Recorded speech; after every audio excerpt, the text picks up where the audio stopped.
I was 14 when my parents decided to take us on a vacation to Cedar Ridge, a rundown family lodge tucked away in the heart of rural Maine.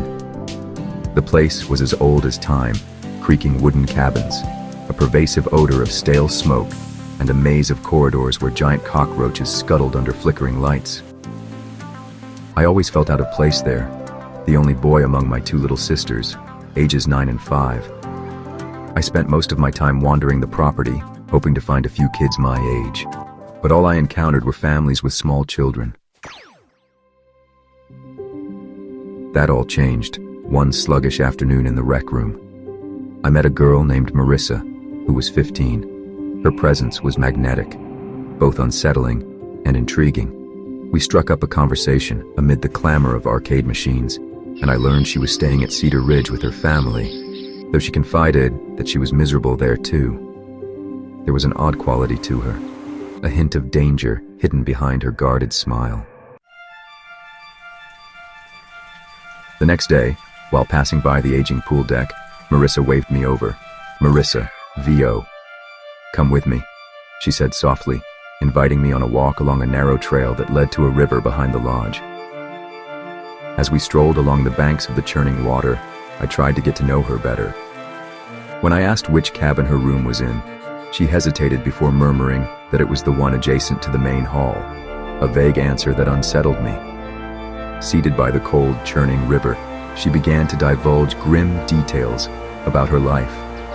Bitter family arguments, isolation, and a morbid fascination with violence. Her words sent shivers down my spine, and despite the growing tension, I couldn't help but be drawn in. Before I knew it, she looked up with a piercing intensity. "Marissa, VO. Can we go to your room?" she asked, her voice almost a whisper. Caught up in the reckless excitement of first crush and rebellion, I agreed without thinking.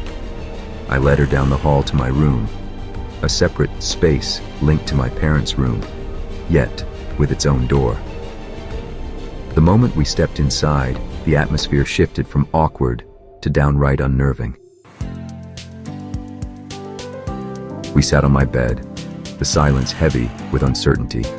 Marissa's conversation turned once more to those dark themes, her hatred for her family, the emptiness that gnawed at her, and an unnerving fixation on blood. Out of nowhere, she produced a large switchblade from her bag.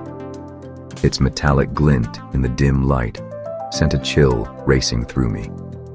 With eyes that betrayed a mix of despair and menace, she asked, "Do you ever wonder what it would be like to use this, to feel its power?"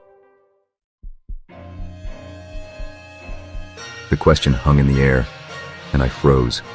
I couldn't fathom the twisted desire behind her words, and in that moment, I realized she wasn't just a troubled girl. She was dangerous. I stuttered an excuse about needing time to think, and suggested we take a walk outside to clear our heads. Marissa reluctantly agreed, and we drifted back onto the poorly lit grounds.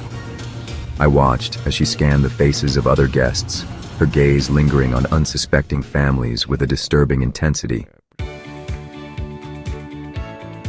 Relief washed over me when I spotted my parents ahead. "I need to be with my family," I mumbled, and I hurried away. Marissa's disappointed look haunted me as I rejoined my family for the remainder of the day and night.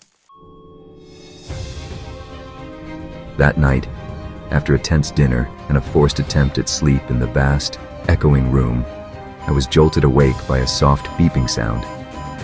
At first, I thought it was the routine of the old lock system, but then I heard the faint creak of the door opening.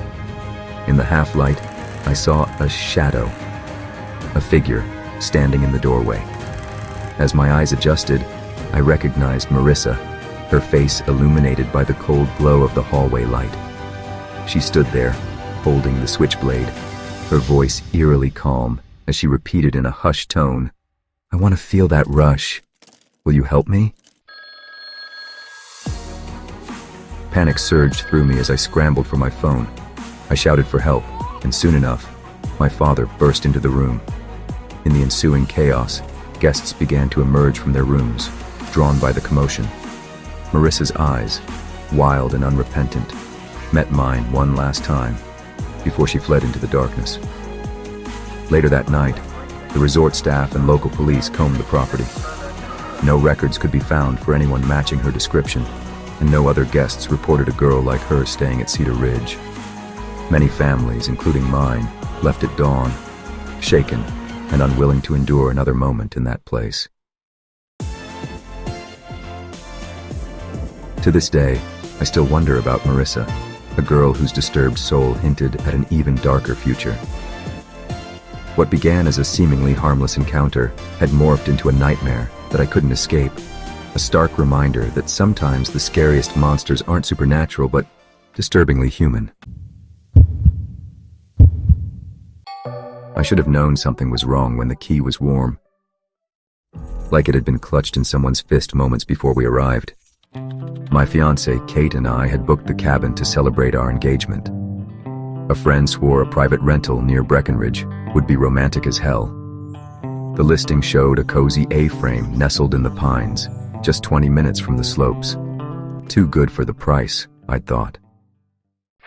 The roads twisted uphill, our rented Jeep fighting the sludge until we turned onto a narrow Forest Service road. Trees swallowed the sky. No streetlights, no signs. Just a rusty mailbox at the end of a half-mile driveway. Inside, the cabin smelled like cedar and mothballs. Knotty pine walls, a stone fireplace, and, oddly, no photos or personal touches. Just a faded sign hanging crooked above the couch. Forcing a smile. Kate, it's rustic. We drove into town for burgers, returning as dusk bled into night. Kate dumped her purse on the kitchen counter while I lit the fireplace. Babe, have you seen my phone? You had it at the diner. We tore the cabin apart. Nothing. Then, as I knelt to check under the couch, I spotted it, perched on the bedroom nightstand, screen cracked. I didn't put it there. We laughed it off, travel fatigue, and fell asleep to the hiss of the fire. Next morning, we shredded fresh powder until the lifts closed. Exhausted, we grabbed takeout and returned to find the bedroom window cracked open. You left that unlocked. I didn't touch the windows. The deadbolt was still engaged, no footprints outside. We ate in silence, the cabin's creaks suddenly deafening. Kate screamed during the movie. A single muddy boot print stained the rug near the fireplace, fresh, the snow still glistening. Too large to be hers, too small to be mine. Kate said, "Check the closet." I did. Then the bathroom. Under the bed. Nothing. Until I noticed the attic hatch in the hallway ceiling. Don't. The pull-down ladder was dust-free. At midnight, Kate shook me awake. Do you hear that? A faint buzzing hummed through the wall behind our bed. I pressed my ear to the pine paneling and froze. Someone's phone was vibrating on the other side. Kate dialed the host's number. 2 rings. Then muffled through the wall, "You've reached Greg. Leave a message." The buzzing stopped. We found the seam first, a hairline crack in the paneling. I jammed a butter knife into it, and the false wall swung open. The space was barely bigger than a coffin. Empty Mountain Dew cans, a sleeping bag, and a DSLR camera pointed at the bed. Kate vomited into the sink. Then we heard the front door locking. Greg stood in the doorway, grinning.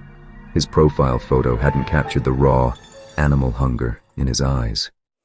"Oh, you're early. Most couples last 3 nights." I tackled him. He fought like a feral dog, biting my arm until Kate bashed him with the fire poker. Police found hundreds of SD cards buried in a lockbox under the porch. Our engagement trip made the news.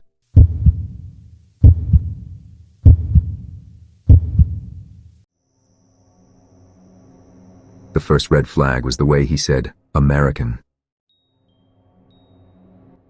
Like it was a secret he'd been waiting to taste.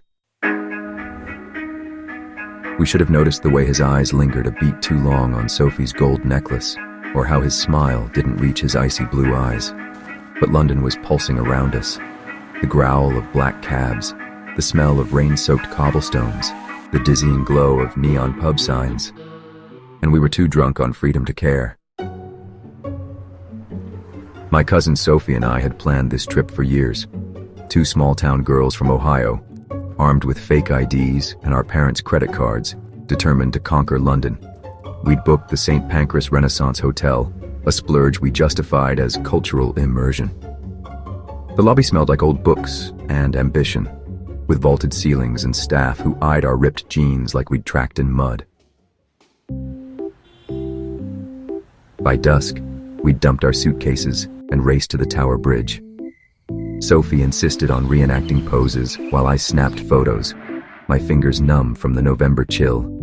The Thames glittered under a bruised sky, and Sophie dragged me into the Black Friar, a pub, all mahogany and stained glass, where she ordered 2 Pimm's cups in a terrible British accent. That's when he appeared. He materialized like smoke, mid-20s, sharp-jawed, in a cashmere coat that cost more than our hotel room. His voice was velvet. "Oliver, you're not from here." Is it that obvious? Oliver, the shoes, only tourists wear those here. He introduced himself as Oliver Hartley. He had the careless elegance of someone who'd never been told no, and when he leaned in to light Sophie's cigarette, I caught the glint of a silver cufflink engraved with a crest. "There's a flat party in Mayfair tonight. Billionaire's son. Bring your passports. It's that exclusive." Sophie, like crazy rich Asians. Oliver, darling, this is old money. We Ubered back to the hotel, giddy. Sophie twirled in her sequined dress, spilling vodka from a hotel minibar bottle. "Sophie, this is how you live, Mia. No parents, no rules." I hesitated.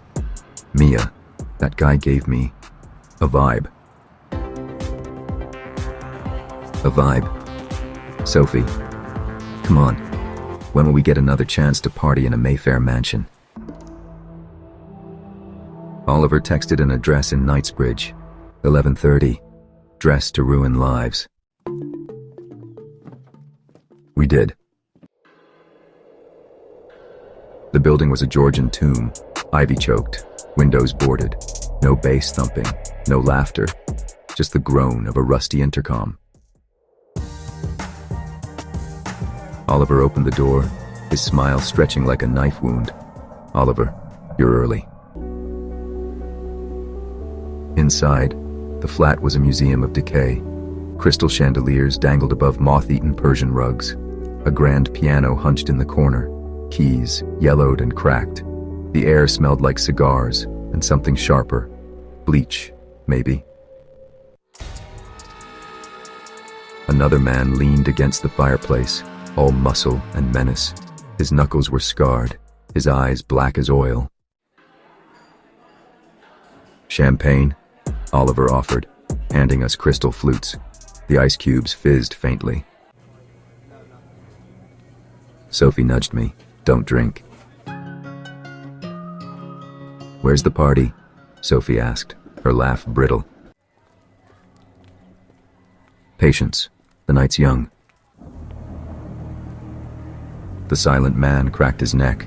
Sophie's hand dove into her clutch, thumbing her phone under the table. 911. 911. 911. Problem? Just texting Mum, telling her we're at Westminster Abbey. The silent man lunged. I hurled my flute at Oliver. It shattered against the mantel, spraying glass. Sophie screamed, yanking the fire alarm. A deafening wail erupted as we bolted down marble stairs, heels clattering like gunshots. Keep quiet, please. "You bitches." We spilled into the street, where two bobbies already stood, drawn by the alarm. Sophie collapsed, sobbing. Sophie, they tried to drug us. The silent man vanished. Oliver played innocent. Just a misunderstanding, officers. But his smirk dissolved when they found the Rohypnol in his pocket. His real name was Ethan Cook, Old Etonian, son of a disgraced earl. 3 prior assault charges buried by lawyers. We lied to our parents. Jet lag, fish and chips. But at Heathrow, Sophie broke down, clawing at her neck like the gold necklace was still there.